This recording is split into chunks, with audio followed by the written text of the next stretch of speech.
हाय viewers, HVAC simplified online training channel पर आप सबका एक बार फिर से स्वागत है। आज के हमारे इस वीडियो का टॉपिक है what is chill water heat exchanger in HVAC system. यानी चिल वाटर एचवीएसी सिस्टम में हीट एक्सचेंजर का क्या इस्तेमाल होता है और हीट एक्सचेंजर किसे कहते हैं। आइए अब हम इसे थोड़ा सा डिटेल में देखेंगे। एचवीएसी सिस्टम में जो हीट एक्सचेंजर यूजुअली यूज किया जाता है उसे प्लेट फ्रेम हीट एक्सचेंजर भी कहते हैं। हीट एक्सचेंजर कुछ इस प्रकार से होता है। अभी हम इसे डिटेल में जानेंगे कि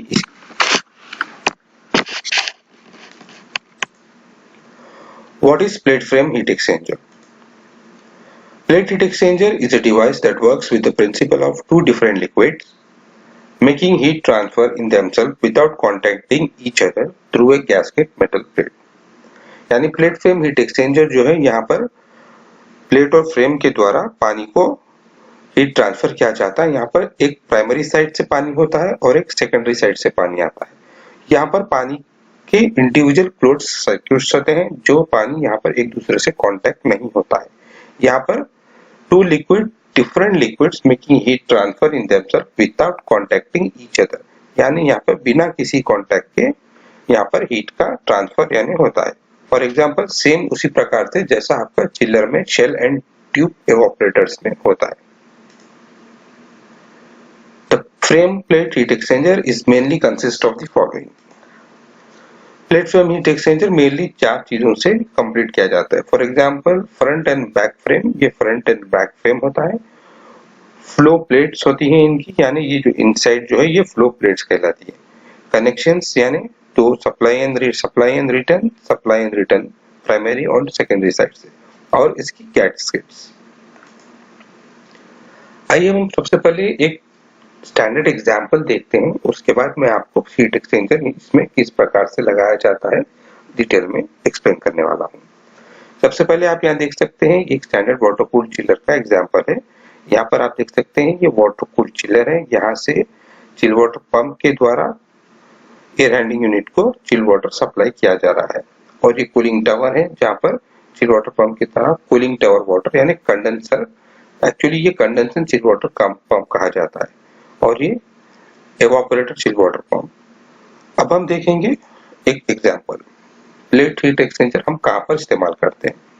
इसी प्रकार से usually plate frame heat exchanger district cooling chill water system में इस्तेमाल किया जाता है, जहां पर एक डिस्ट्रिक्ट कूलिंग प्लांट बनता है जिसकी कैपेसिटी एक मैसिव साइज में, एक ह्यूज साइज में होती है। वहां से district cooling chill water plant से आपको एक कंप्लीट शहर में या एक कंप्लीट सिटी में आपको चिल वाटर की अंडरग्राउंड पाइपिंग सप्लाई की जाती है इंडिविजुअल बिल्डिंग्स के लिए, यानी किसी भी individual stand alone buildings, apartment, shopping, इस प्रकार से आपको ये इंडिविजुअल एरियाज के लिए अंडरग्राउंड चिल वाटर पाइपिंग एक सेंट्रलाइज चिल वाटर प्लांट जिसे डिस्ट्रिक्ट कूलिंग वाटर प्लांट कहते हैं, वहां से ये पाइपलाइन होती हुई आपकी इंडिविजुअल बिल्डिंग्स को आती है। तो यहाँ पर आप देख सकते हैं फॉर एग्जांपल ये आपका district cooling chill water plant है जो एक जगह पर बनाया जाता है। उसके बाद वहां से ये अंडरग्राउंड पाइपलाइन जो है इंडिविजुअल बिल्डिंग्स, यानी हर इंडिविजुअल बिल्डिंग्स के लिए एक हीट एक्सचेंजर लगाया जाता है, यानी for example 50, 60, 100 whatever may be the quantity of the building, जितनी भी बिल्डिंग्स की क्वांटिटी होती है उस हिसाब से इंडिविजुअल बिल्डिंग में प्लेट हीट एक्सचेंजर्स लगाए जाते हैं। उसके बाद इंडिविजुअल बिल्डिंग्स को, ये इंडिविजुअल बिल्डिंग का लूप होता है, यहाँ से आप फिर individual air handling units, fan coil units को चिल वाटर सप्लाई करते हैं।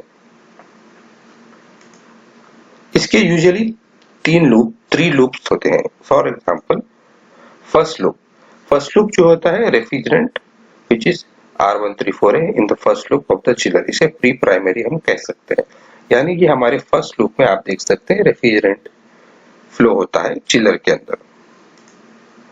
सेकेंड लूप जो रेफ्रिजरेंट का होता है, पानी का होता है, water loop is second primary loop, ये आपका प्राइमरी लूप होता है जो इंडिविजुअल बिल्डिंग्स की तरफ जाता है।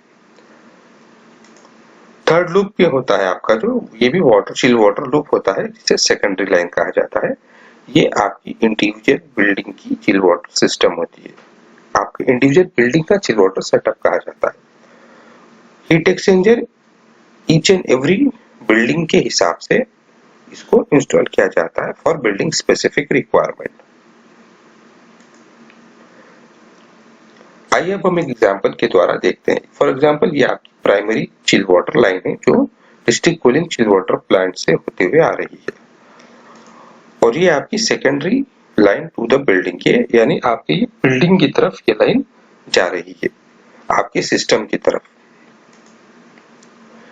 Delta T S into GPM S, S मैंने यहाँ पर सेकेंडरी लिया है, पी को मैंने यहाँ पर प्राइमरी डिफाइन किया है।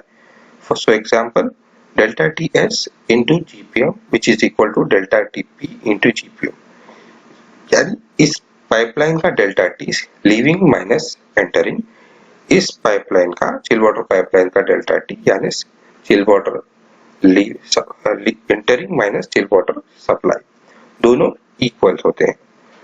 ये एक फॉर्मूला है। तो इसके अनुसार अगर हमको फॉर एग्जांपल हमारी सेकेंडरी चिल वाटर लाइन का जीपीएम का हमको पता है, और इसी प्रकार से हमको प्राइमरी चिल वाटर लाइन का जीपीएम पता लगाना है। सो फॉर एग्जांपल यहाँ पर ये आपकी सिस्टम की चिल वाटर लाइन होती है, और ये आपकी प्राइमरी जो चिल वाटर प्लांट से आ रही है उसकी लाइन होती है। तो आपको अगर अपने जीपीएम का पता है, for example if you know the GPM of your building of your system, तो आपको प्राइमरी चिल वाटर लाइन से आपको कितनी जीपीएम चाहिए और कितना चिल वाटर टेम्परेचर चाहिए आपकी इस लाइन को कूल करने के लिए, ये आपको पता लगाना होता है। सो फॉर उसके लिए आपको GPM primary is equal to GPM secondary into delta T secondary divided by delta T primary.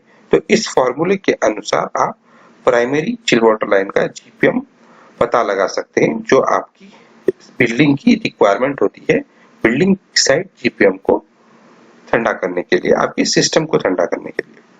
ये क्यों करते हैं मैं आपको बताता हूँ। क्योंकि यूजुअली जो चिल वाटर पाइपलाइन से सप्लाई टेम्परेचर आ रहा होता है, सप्लाई और रिटर्न आ रहा होता है, वो यूजुअली ज्यादा होता है, यानी सॉरी ज्यादा इन द सेंस इसका डेल्टा टी ज्यादा होता है और इसका टेम्परेचर कम होता है, और बिल्डिंग की तरफ जो आपका डिजाइन किया गया टेम्परेचर होता है उसका डेल्टा टी कम होता है, यानी उसका एंटरिंग और लीविंग थोड़ा सा ज्यादा होता है। मैं आपको अभी एक एग्जांपल द्वारा समझाने जा रहा हूँ। फॉर एग्जांपल आप यहाँ देख सकते हैं आपका जो प्राइमरी साइड से district cooling chill water plant से जो टेम्परेचर आ रहा है 43.7 फ़ारेनहाइट और 59.7 फ़ारेनहाइट। फॉर एग्जांपल यहाँ पर 6.5 degree centigrade and 15.4 degree centigrade. तो इसका डेल्टा टी बनता है 16 डिग्री फ़ारेनहाइट। ओके, फ़ारेनहाइट में अगर आप देख रहे हैं तो इसका delta T of the primary side जो हो गया है 16 डिग्री फ़ारेनहाइट। इसी प्रकार से आपकी जो सिस्टम की रिक्वायरमेंट है, आपकी बिल्डिंग की रिक्वायरमेंट है 59.7 और 43.7। तो आपकी बिल्डिंग की भी रिक्वायरमेंट एग्जैक्टली सेम है, जो कि delta T S which is equal to 16 delta T है। तो यानी इन दोनों में जो टेम्परेचर इन एंड आउट हो रहे हैं वो सेम है। तो यहाँ पर आपकी बिल्डिंग का जीपीएम रिक्वायरमेंट है 349 जीपीएम। व्यूअर्स, जीपीएम के लिए मैंने एक डिटेल वीडियो ऑलरेडी बनाया हुआ है, जो मैं इस वीडियो के लिंक डिस्क्रिप्शन में भी डालने जा रहा हूँ। तो आपको सबसे पहले अगर जीपीएम किस प्रकार से निकाला जाता है अपने मैकेनिकल यूनिट का, एयर हैंडलिंग यूनिट का, और आपके कंप्लीट बिल्डिंग का जीपीएम किस प्रकार से निकाला जाता है, उसको डिटेल में देखने के लिए आप मेरा जीपीएम का वीडियो देख सकते हैं। तो यहाँ पर आपकी बिल्डिंग की जो रिक्वायरमेंट है वो 349 जीपीएम है। तो आपको जो रिक्वायरमेंट आपकी प्राइमरी यानी डिस्ट्रिक्ट कूलिंग से जो आ रही है उसका जीपीएम क्या होना चाहिए, ताकि आपको आपकी बिल्डिंग की रिक्वायरमेंट प्राप्त हो सके। तो what should be the GPM of your primary. तो जो फॉर्मूला मैंने अभी बताया था आपको, GPM P is equal to GPM S into delta T S by delta T P.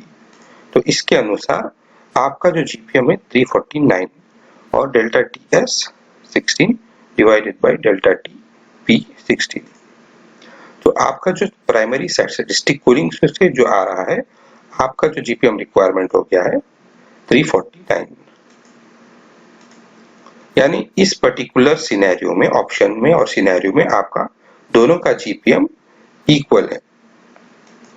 आइए अब सेकंड एग्जांपल द्वारा देखते हैं, प्रैक्टिकल एग्जांपल, जो यूजुअली कुछ इस प्रकार का होता है। यहाँ पर आप देख सकते हैं same delta T primary side का 16 लिया हुआ है, यानी 43.7 और 59.7। नेक्स्ट यहाँ पर आप देख सकते हैं आपकी सिस्टम का रिक्वायरमेंट, आपकी बिल्डिंग का रिक्वायरमेंट है 59.7, 47.7। तो इसके अनुसार आपकी सिस्टम की जो डेल्टा टी बनती है वो 12 डिग्री फ़ारेनहाइट बनती है।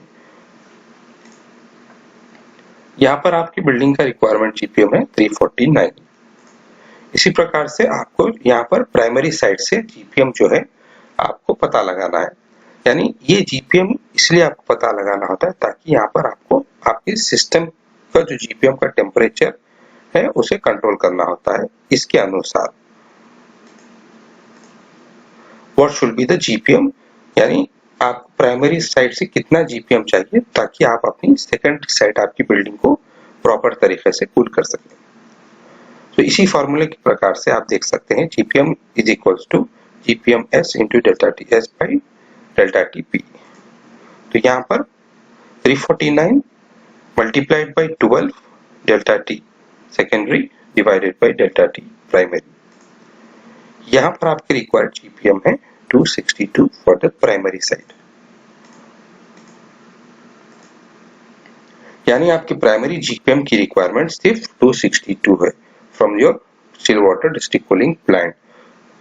ये इसलिए है क्योंकि यहाँ पर आपका डेल्टा टी ज्यादा है और आपका एंटरिंग टेम्परेचर कम है। यहाँ पर आपका एंटरिंग टेम्परेचर ज्यादा है, तो 262 GPM at this particular temperature and at this delta T can cool the building GPM at 349 GPM, यानी 262 GPM काफी होता है ये टेम्परेचर रिक्वायरमेंट पर, क्योंकि 349 GPM को ठंडा करने के लिए। Thank you very much viewers. If you have any doubts, अगर आपको कोई भी डाउट है इस पर्टिकुलर वीडियो पर तो आप मुझे कमेंट सेक्शन में कह सकते हैं।